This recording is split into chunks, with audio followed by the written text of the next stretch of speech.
मैं भारत जैसे महान देश का एक आम नागरिक। मैं बहरा हूँ, मैं अंधा, मैं गूंगा हूँ। ना मुझे कुछ सुनाई देता है, ना मुझे कुछ दिखाई देता है, और ना मैं कुछ बोलता हूँ। एक रोज प्रतिदिन की तरह सुबह सुबह उठता हूँ और जैसा कि एक आम आदमी इस दौर में करता है, मैं भी अपना मोबाइल उठता हूँ और YouTube पर वीडियो देखने लगता हूँ। अचानक मेरे सामने एक वीडियो आता है जिसे देखकर मेरा रूह कांप उठा। मेरी सांसें अटक जाती हैं। अचानक क्रोध में मेरे शरीर का रोम रोम कांपने लगता है। ये वीडियो होता है मणिपुर का, जो कि हमारे भारत में ही है। सोचा आपको नहीं पता होगा तो बता दें, क्योंकि इतना सब कुछ हो गया पर पूरा देश खामोश है। कहीं के कोई भी विरोधी स्वर नहीं उठ रहा इस विभत्स घटना के विरोध में। इस वीडियो को देखने के बाद मेरा हाल ऐसा था कि काटो तो खून ही नहीं। क्रोध से मेरी आंखें लाल हो गई।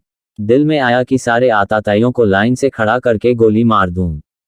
सरकार और सिस्टम के प्रति इतना क्रोध भर गया कि जी में आया कि पूरी सरकार को बदल कर रख दूं। फिर मैंने इस घटना से संबंधित और भी 2-4 वीडियो देखे। जैसे जैसे वीडियो देखता गया वैसे वैसे मुझे अपने देशवासियों पर शर्म आने लगी और सिस्टम के प्रति नफरत पैदा होने लगी। आखिर कोई कैसे इतना निर्मम हो सकता है? आखिर कैसे कोई सरकार इतनी बेपरवाह हो सकती है? फिर मैंने वीडियो को स्क्रॉल किया और अगला वीडियो देखने लगा। सामने कुछ खूबसूरत लड़कियां डांस कर रही थी। फिर मैंने नेक्स्ट वीडियो प्ले किया। आंखों के सामने एक और खूबसूरत लड़की डांस करते हुए दिखी। मैंने सोचा कि पहले के राजा महाराजा मुजरा देखने के लिए अपना सब कुछ कुर्बान कर देते थे, पर मैं कितना भाग्यशाली हूं कि मुझे ये सब मुफ्त में देखने को मिल रहा है।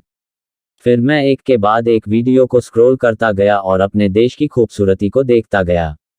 इससे भी मेरा मन नहीं भरा तो फिर मैंने इंस्टाग्राम ओपन किया और फिर इंस्टाग्राम पर कई खूबसूरत बालाओं को एक के बाद एक डांस करते हुए देखा। ये सब देखकर मेरा मन प्रफुल्लित हो उठा। मुझे लगा कि इस धरती पर कहीं स्वर्ग है तो वो यहीं है, यहीं है, यहीं है। तत्पश्चात मैं अपने डेली रूटीन अनुसार शौच को गया। शौचालय में भी गहन मुद्रा में बैठकर मैंने कुछ अन्य नृत्यांगनाओं के नृत्यों पर भी बारीक नजर डाली। शौचालय से आकर मैंने डेली रूटीन के मुताबिक चाय की चुस्की ली और अपने दिनचर्या में लग गया।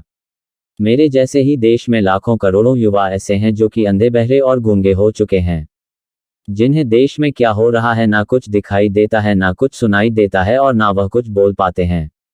भारत के अधिकांश युवाओं का यही हाल है। जब भी कोई ऐसी घटना घटेगी, अचानक उनके खून में उबाल आ जाएगा। देश के हालात पर अफसोस जताएंगे, राजनेताओं को 2-4 गालियां देंगे और शांत हो जाएंगे। हिंदुस्तान भेड़ियादसान गलत नहीं कहा गया है। हमारे देश के ज्यादातर युवा ऐसे ही भेड़ चाल में जिंदगी जी रहे हैं। उन्हें तो बस जात पात और हिंदू मुस्लिम से ही फुर्सत नहीं मिल रही है। ये देश के हालात के बारे में क्यों बोलेंगे?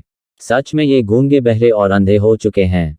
ये मृतप्राय जीवन जी रहे हैं। जरूरत है आज देश के युवाओं के एक साथ आने की और हमारे देश की सोई हुई सरकार को ये दिखा देने कि हम न खुद सो रहे हैं और न इन्हें सोने देंगे। अब खामोश रहने का समय नहीं है, हमें बोलना होगा। जात पात और धर्म की राजनीति को छोड़कर मानव धर्म को अपनाना होगा। हमें बोलना होगा, क्योंकि न बोलने वाले और सोए हुए लोग ही उन हजारों की भीड़ में शामिल है जो 3 लड़कियों को नंगा करके घूम रहे हैं।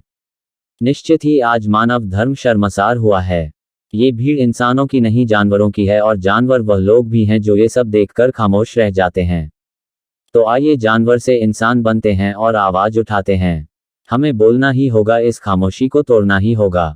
3 महीने से मणिपुर में हिंसा हो रही है। अब जाकर सोए हुए हमारे माननीय प्रधानमंत्री जी जगे हैं। अब जाकर प्रधानमंत्री जी ने कुछ बोला है। यहाँ गौर करने वाली बात यह है कि जिस दिन प्रधानमंत्री जी ने इस घटना के बारे में अपना मुख से 2 शब्द बोला, उसी दिन बीजेपी के सांसद बृजभूषण शरण सिंह को जमानत मिली थी। वही बृजभूषण सिंह जिन पर महिला पहलवानों के साथ यौन उत्पीड़न का आरोप है। और तो और इसी दिन बाबा राम रहीम भी 7वीं बार पैरोल पर बाहर आया है। वही राम रहीम जो महिलाओं से रेप के आरोप में सजा काट रहा है। आखिर हमारे देश में हो क्या रहा है? सरकार कब तक मूक दर्शक बनी रहेगी? आखिर कैसी सरकार हमने चुनी है? अब अगर खामोश रहे तो ये खामोशी आपके और आपके बच्चों के भविष्य को गर्त में ले जाएगी। फैसला आपका होगा कि आप अपने बच्चों को ऐसे खतरनाक जानवरों के देश में रखना चाहते हैं या इंसानों के देश में। अगर आप अपना बच्चों का भविष्य सुनहरा बनाना चाहते हैं तो आइए आवाज उठाते हैं। तब तक आवाज उठाते हैं जब तक ये कुंभकर्णी सरकार जाग नहीं जाती।